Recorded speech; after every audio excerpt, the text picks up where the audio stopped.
guys. Well, here are my latest reaction and thoughts on the newest dubbed episode of Pokemon The Series Ultra Legends, and The Wizard Not to Run, which is the conclusion of the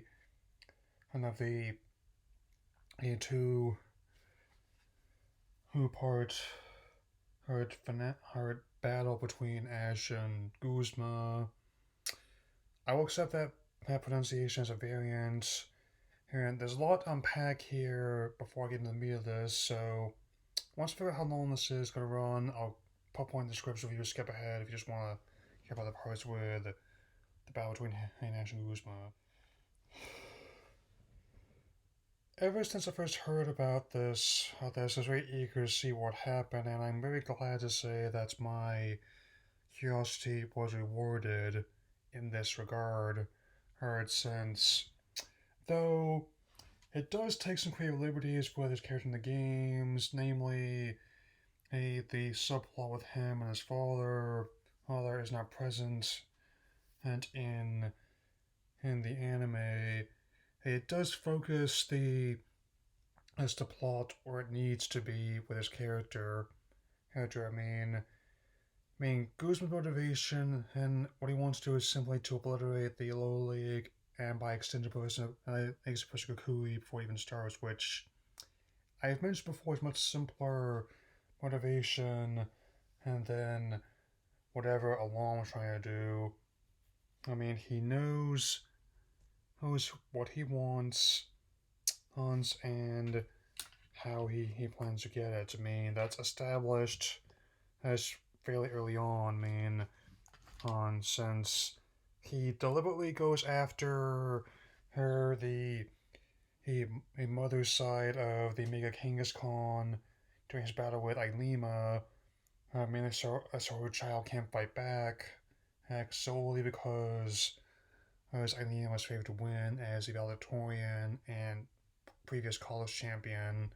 And on that note, he quite literally has Galisma go through the throat of Primarina during his battle with Lana, so she can't use song-based attacks, which eventually leads to a major curb stomp battle, which brings us to his battle with Ash, which has been built up in some way ever since the very first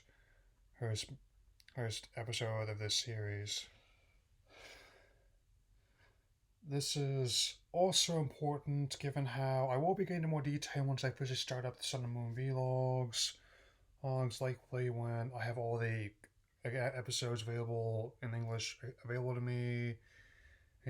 But just to keep it brief, there's also a scene before this happened where in his home in Pro Town, there's a mess of broken runner-up medals and trophies, which his lover Plumeria even cuts herself on, which is vital for this very reason, and he is only the self-proclaimed undefeated Emperor Destruction because he only pursued fights that he knew he could win, and also attempted to accuse his opponent of that which he was guilty whenever he didn't. Sounds familiar, doesn't it? It also serves as a nice reflection, a sort of dark side to the coin of Ash's story arc, not just in this series, but the entire franchise at this point. It's like what would have happened to him if he had never had friends to back him up on his journey, never had one to encourage him to keep going. He never had the drive to pursue the goal on his own. And that's what ultimately leads to his undoing here. Given how his intention was to do a sweep by alternating with Galizapod and Caesar, which ends up backfiring on him after her Caesar is defeated with one single Fire Blast attack from Ash's Torracat, and he does not take it well, to put it mildly. That's another thing that makes this significant compared to many previous seasons. I always felt that even when the series started, that the story structure actually presented a lot of opportunities things that were not previously available on the series before. I mean, it still has a lot of what made the other seasons great. It's but the way the material is presented is the interesting part, like any good TV series should be. I mean, a because as Guzma's status as a rival and antagonist is motivated not by a desire for power, not by wanting to rebuild all everything around him in his own image, but simple, effective destruction and brought about by a falling out with a mentor, a friend, and someone who was almost like a brother, like a Kui. Wait, this was the most vital element they kept from his characterization in the games. The one constant between all three versions, main since and the animation itself is spectacular. I mean, I mentioned this before, and I can understand how some people are really big on the art style, but I never mind it because I know it's not like whipping the whole thing together in 6 days an episode of South Park. You gotta have to plan out everything in advance before the public sees any of it at all. I mean, heck, even like an allegedly simple program like The Simpsons can often take 9 months to go finish a script and story with a finished episode, which is another thing entirely, but still. And the choreography, you see a lot of it. I mean, it's very fluid. I mean, the action's very quick, colorful, and you can also see how how Guzma seems to take great pleasure in causing his opponent's pain in almost gleeful, like how I've suggested before that if Virion was like the alone Ulysses Claw, then in many respects, X Guzma is kind of like their Killmonger.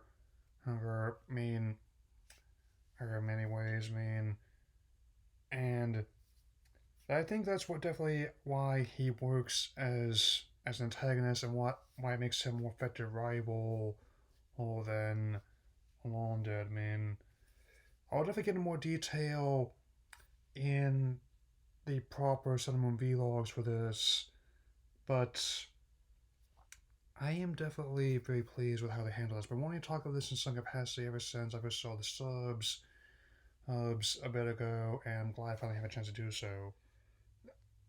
And as for the animation of the battle itself for these last 2 episodes, I mean, holy, he he snakes, it's impressive.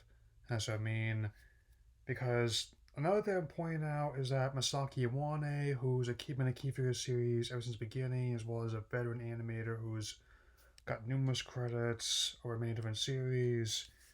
It's consistent with what was revealed in his animation test a while ago, and it's really great. I mean, he's the same man and who was the lead animator on many of the best episodes of the series, such as the conclusion of the battle with Ash and Blaine, arguably the best battle of Kanto.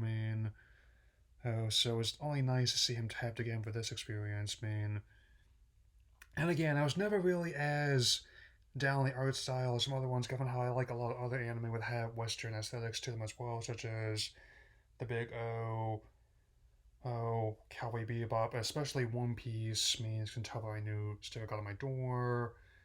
I'm enjoying my Wano quite a bit. I'm not gonna spoil anything too much about that. I just say I have read the manga at the point I know what to expect.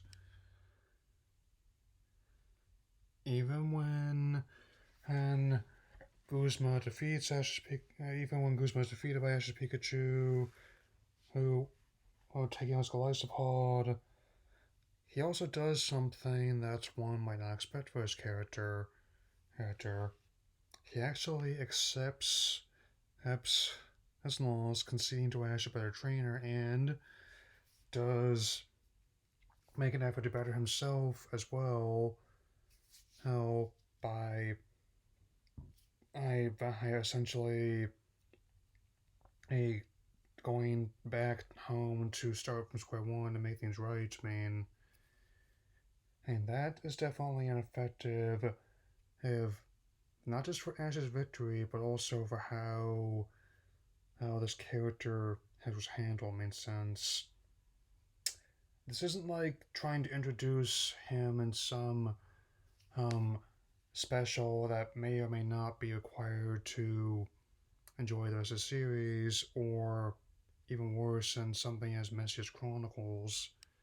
It is a carefully considered and constructive villain arc, which was also nicely intertwined with those of the heroes.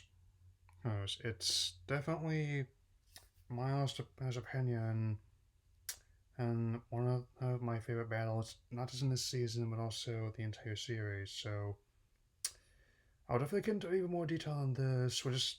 But you just consider this like another test run for when I officially get the ball rolling on the Simone vlogs. Because still going to reconfigure those as well as some of the other videos I have planned to comply with the new guidelines. And there's some people that were tired of those stuff. It's just got private in my favorites, but so far it doesn't seem that different because we are all hopefully above the age of 13 here, aren't we?